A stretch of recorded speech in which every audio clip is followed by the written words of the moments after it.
Are you ready for the empty nester lifestyle? Hey friends, Scott Smith with the Smith team at Keller Williams. Wanted to share with you some great conversations that we've been having with some friends and some clients around that very question. We're all in that kind of sandwich stage of life in our 50s where our kids are grown, but we're not quite ready to retire. We've got another maybe 5-10 years before we hit that retirement age.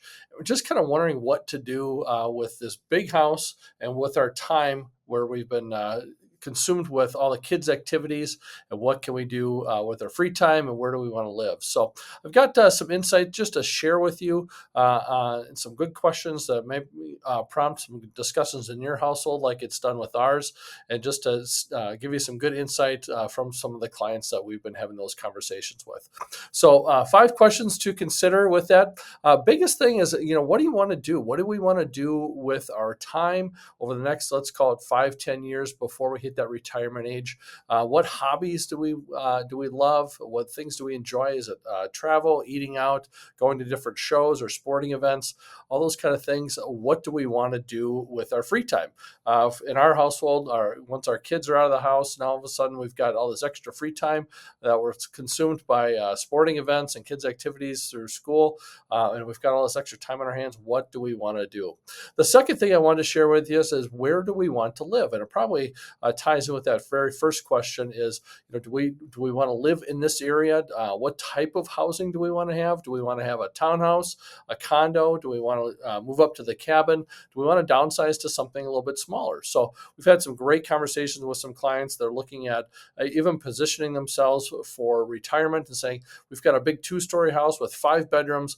We don't want that. We don't need that, but we'd like to have some space for our kids to bounce back if need be. We'd also like to have some space for family entertaining around the holidays, having friends over. So those are some things certainly to consider: the proximity and also the lifestyle type of housing that you might be looking at considering. The next thing that you might want to look at is location. Do we want to be further out? Do we want to be in the city? Again, closer to those amenities. What type of area do we want to live in? Is it close to parks and paths? Is it golf courses? Is it in Minnesota or is it out of Minnesota? Are we going to look at maybe retiring down the road and moving to someplace south where we're going to have to deal with those wonderful Minnesota winters? Or is it someplace we want to maybe look at in the city, so we're closer to different amenities, proximity to airport for travel? Those are certainly some great things to consider. And then also the fourth thing I want to share with you is, how does it impact our finances?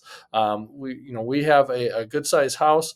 If we're looking to downsize and moving to something different, if we're looking at something that's association maintained, we're going to have to factor that into our budget. If we're downsizing from our big house to something smaller, are we able to pay off a mortgage with that and maybe put some of that extra money aside? So those are certainly some things that you want to consider when it comes to finances if we're going to be positioning ourselves for retirement. So certainly makes a difference with that. The fifth thing I want to share with you is the timing. When is the right time to make that decision? Certainly it's something that you're not going to take lightly. Is it something that we're going to be looking at doing in the next year or two? Is it going to be 5 years, or it might even be 10 years? Do we even just want to stay where we are? We're happy where we are. We raised our family here. Is this the right house for us? And maybe it is for the short term, but maybe not long term, and you're not ready to make that decision. But it's something certainly to consider. So those are 5 things I wanted to just share with you as we've had similar conversations in our household, and also some of those conversations that we've had with some clients. It's been popping up quite a bit lately with our cohorts and peers that are in the same age group and that same sandwich stage of life where we're empty nesting, but we're not quite ready for retirement. So just some great questions to have around that idea of empty nesting lifestyle. If you have some great insight on it or some comments or feedback, we'd love to hear from you. Comment on the social media posts that we're having on our YouTube channel, or send us an email if you want to have a conversation around that. Just get some good third-party insight. We've had some experience with that, so certainly reach out to us, 651-777-3434. Have a great day. Take care.